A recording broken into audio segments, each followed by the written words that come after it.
झारखंड में कथित शराब घोटाले मामले में एसीबी यानी एंटी करप्शन ब्यूरो ने ताबड़तोड़ कार्रवाई की। दावा किया कि राज्य में 38 करोड़ रुपए से अधिक का शराब घोटाला हुआ है। ताबड़तोड़ इसमें गिरफ्तारियां भी हुई। 2 आईएएस अधिकारी समेत दर्जनों लोगों को गिरफ्तार कर जेल भेज दिया। लेकिन इस पूरे कार्रवाई के करीब 6 माह बाद घोटाले को लेकर एक नया मोड़ सामने आ गया, जब एसीबी कोर्ट में इस घोटाले की सच्चाई क्या है, क्या तथ्य है, इससे जुड़ी कोई साक्ष्य, कोई जानकारी नहीं दे पाई।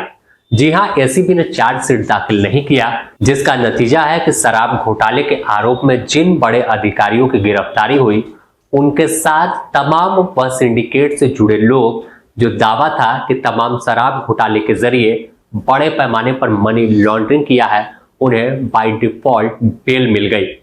इस मामले को लेकर अब झारखंड में नेता प्रतिपक्ष बाबूलाल मरांडी राज्य सरकार पर हमलावर हो गए और गंभीर सवाल खड़ा किया है। बाबूलाल मरांडी ने दावा किया कि राज्य में करीब 1000 करोड़ रुपए का शराब घोटाला हुआ, लेकिन एसीबी ने शुरुआत में जांच की और दावा बाबूलाल का है कि बड़े पैमाने पर इसमें भी फेल हो गया है। एसीबी यही वजह है कि चार्जशीट दाखिल नहीं कर पाई है। आपको आगे बाबूलाल का वह बयान सुनाएंगे, लेकिन अगर बात करें तो बाबूलाल मरांडी ने राज्यपाल संतोष गंगवार से मुलाकात कर इस पूरे मामले को लेकर एक ज्ञापन दिया है, जिसमें उन्होंने सीबीआई से इस घोटाले की जांच की मांग की है। प्रातः काल 10 बजे उनसे हम मिले हैं, उनको हमने ज्ञापन सौंपा है।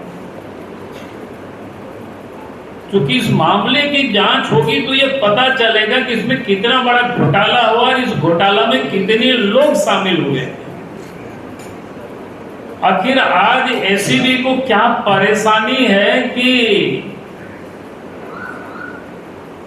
गिरफ्तारी 20 मई 2025 को होता है, यानी कितना हो गया, लगभग 10 महीना हो गया। अब 10 महीना में भी अगर कोई चार्जशीट सबमिट नहीं करता है एसीबी, इसका अर्थ ये होता है कि एसीबी एक षड्यंत्र के तहत सिर्फ पैसा वसूल रहे, एक्सटॉर्शन कर रही है। और इसीलिए मैंने राज्य के राज्यपाल से मांग की है कि आप एसीबी के डीजी को कहिए, सरकार को आप कहें कि वो चार्जशीट तुरंत सबमिट करे और पूरे मामले की जांच सीबीआई से कराई जाए। तो आज इन्हीं मांगों को लेकर के हम राज्य के राज्यपाल से मिले। बाबूलाल का आरोप है कि राज्य में बड़े पैमाने पर एक सिंडिकेट बनाया गया। पहले शराब घोटाला हुआ और उसके बाद इस घोटाले की जांच के बीच भी एक और भ्रष्टाचार का खेल खेला गया। लेकिन आप सबको ध्यान में होगा कि एसीबी ने 20 मई 2025 को घोटाला के जो मुख्य सूत्रधार थे, उस समय तत्कालीन उत्पाद सचिव आईएएस विनय कुमार चौबे, संयुक्त उत्पाद आयुक्त गजेंद्र सिंह गिरफ्तार किया गया।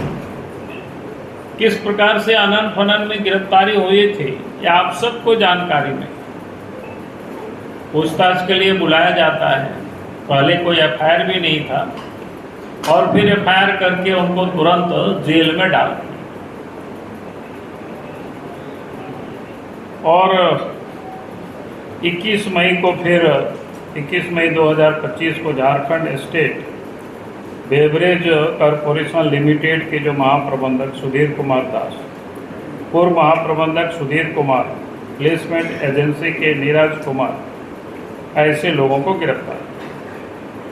उसके बाद महाराष्ट्र और गुजरात से भी अनेक लोगों को गिरफ्तार किया, जिसमें विपिन परमार, महेश सेडगे, जगन देसाई आदि ऐसे शामिल है। नहीं, दर्जनों से भी कहीं अधिक लोगों की संख्या है गिरफ्तार। लेकिन जिस तत्परता से सरकार ने गिरफ्तार किया और गिरफ्तार करने के बाद फिर जब 90 दिन पूरा हुआ तो धीरे धीरे सबको डिफॉल्ट बेल मिल। यानी सरकार की ओर से, एसीबी की ओर से चार्जशीट सबमिट नहीं किया गया। तो ये इसको आप क्या कहेंगे? ये बिल्कुल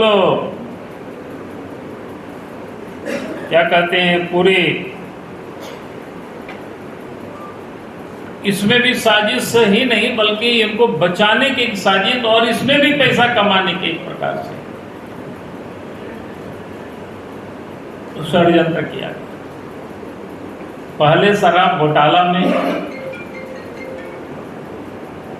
और जब शराब घोटाला किया तो उस समय भी पैसा लोगों ने लिया, और फिर उसके जांच के नाम पर फिर केस, एफआईआर, फिर गिरफ्तारी, और गिरफ्तार होने के बाद 90 दिनों तक चार्जशीट सबमिट नहीं करना, और फिर धीरे धीरे सबको डिफॉल्ट बेल मिलते चला गया। तो जिस तरह से दावा नेता प्रतिपक्ष बाबूलाल मरांडी ने किया है, अगर इसकी सीबीआई जांच होती है तो क्या खुलासा होगा वह तो आने वाला वक्त तय करेगा। लेकिन अगर दूसरी ओर देखें तो इस घोटाले में जब एफआईआर दर्ज होता है, इसी एफआईआर के आधार पर ईसीआईआर ईडी ने भी दर्ज किया है और ईडी इस पूरे मामले की तहकीकात कर रही है। जिस तरह से लगातार घोटाले की सच्चाई एसीबी सामने ला रही थी, दावा था शुरुआत में एसीबी ने खुद ऑफिशियल तौर पर 38 करोड़ रुपए से अधिक के घोटाले होने का आरोप जो है वो लगाया था, और जांच के दौरान इसे बताया था रिलीज जारी कर कि इतने करोड़ का हेराफेरी किया गया और राजस्व का नुकसान पहुंचाया गया।